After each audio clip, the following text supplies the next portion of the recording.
মানুষ অন্যায় করে বা অন্যায় পথে চলে শুধুমাত্র শয়তানের ধোঁকা ফিরে।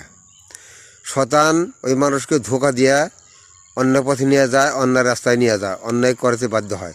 শয়তানের ধোঁকা ফিরে, শয়তানের ধোঁকায় পইরা মানুষ অন্যায় পথে অন্যায় করে।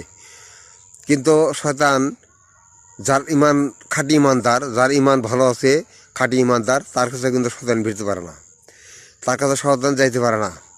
কাজেই যার ইমান দুর্বল, সেই দুর্বল ইমানদার যে তার কাছে শয়তান ঢুকে, শয়তান তাকে ঢুকে প্রবঞ্চনা দিয়ে বিভিন্ন অন্যায় কাজে অন্যায় পথে নিয়ে যায়, তাকে ধোঁকা দিয়ে অন্যায় পথে নিয়ে যায়। কিন্তু যার ইমান পাক্কা ইমানদার, ইমান যার শক্ত মজবুত, তার কাছে কিন্তু শয়তান ভিড়তে পারে না, শয়তান ভিড়তে পারে না তার কাছে।